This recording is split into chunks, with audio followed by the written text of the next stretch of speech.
when I'm not rehearsing for a segment I do on my Instagram account called Disney Princess Mondays. So many things to tell her, but how to make her see the truth about my past impossible. She'd turn away from me. He's holding back his heart, but I can't decide. I like to answer questions that I get on YouTube, so let's get to it. I mean, where's the couch? As you can see, I'm on a new couch. Sadly, the black couch that has become kind of famous started disintegrating, like beneath me in every single way. I would not advise ordering a couch on Amazon for the specific reason, because like it just really started disintegrating. I can't even explain it any differently. I've been doing a good job disguising it in the videos as far as like sitting on like the worst parts of it, but it had to go. I had some good times on that couch. It was sad putting her down, but we got a new gray kind of vibe going on. Definitely, I hope there's some more memories to be shared on this couch, and I hope you join me right here for the future. Will there be anything special planned for the 50th Q&A video? So I had nothing for QA number 50, but QA number 52, which is right now, is the 1 year anniversary of doing the QA. So I thought we'd do something special by having Kindred on the channel to do interpretive yoga while I read some of my favorite Salty Blues comments over a really poorly recorded blues backing track, which we're gonna start right now. Kindred, whenever you're ready. Every blues song, no. Beginner blues in any key, yes. But people who think blues is just 3 chords can't even play it, LOL. You suck, by the way. Wow, every blues song, huh?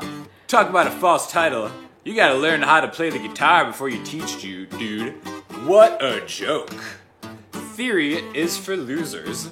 I despise arpeggios. Just pick up the guitar, tune it, and play your effing heart out. OMG. Is that myth still running? Blues is a universal feeling, and the sooner you get that, the better your statement is ignorant, generalizing, and not the least, very naive. You're a dick.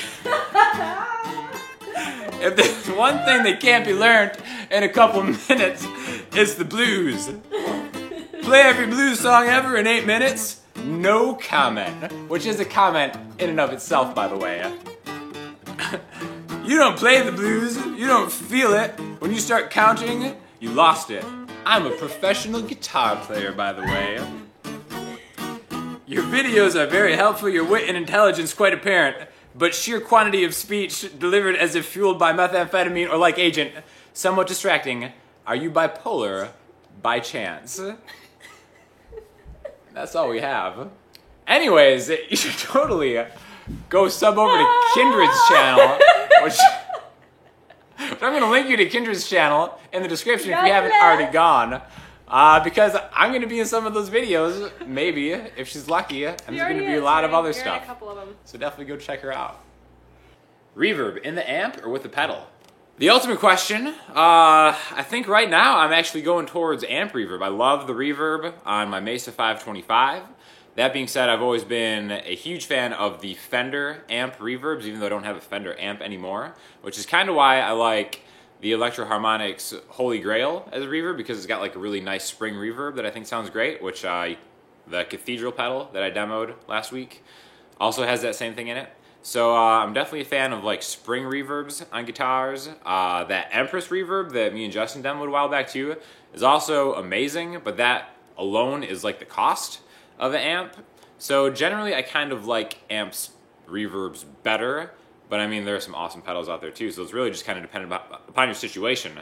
But reverb is definitely probably the most important thing to an amp's sound as far as like what I'm looking for, that and overdrive too. But yeah, definitely amp, pedal, I'm going with the amp. From Hans de Foucault to Fender, these are quite big steps you've taken, Sean Daniel, pushing business forward. I like the music though, so quite a good advertising strategy. I suddenly feel like buying a Stratocaster today. Don't know where that's coming from.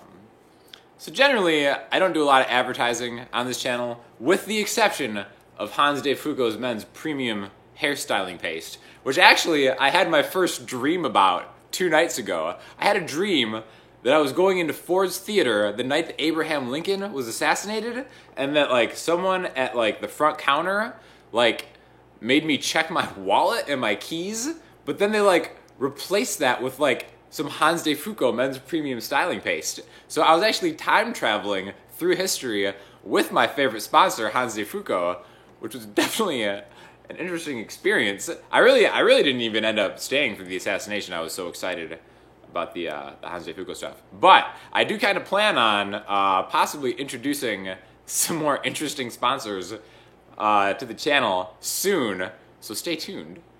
Can you please give an overview of how you learn guitar? So the way I personally learned to play guitar, I was self-taught, I never had lessons or anything. I really, truly, literally just kind of screwed around on it until I got kind of good. Now, Ultimate Guitar was a huge help, and I was just like a tab maniac probably that first year. But then after that, I really just kind of like was like trial and error, just kind of finding things that I liked. I had no background in music theory, had absolutely no idea what I was doing, and it was probably like that for like 6 or 7 years, just kind of learning to play by ear. I didn't really even use the internet that much. Like in hindsight, I wish I would have. I wish I would have taken lessons. I wish I would have like gotten books and kind of like been more focused about it. But for whatever reason, my focus just was not there, and I was just kind of like screwing around and playing whatever.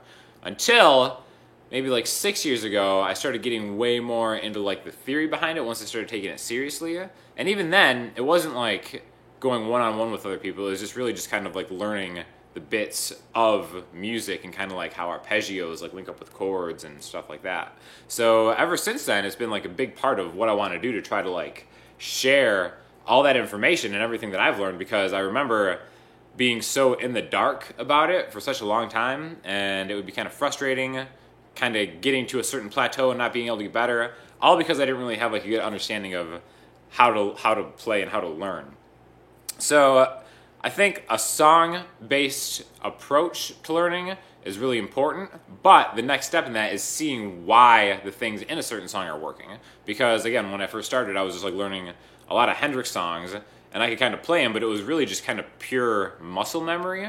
And you know, you'd forget something, and then I just wouldn't have it anymore. It'd almost be kind of like a waste of time. But once I started kind of learning the structure behind stuff, and still kind of taking a song-based musical approach to learning, I feel like my playing got a lot better, and that's what I'm kind of trying to pass on to everybody else who might be having problems.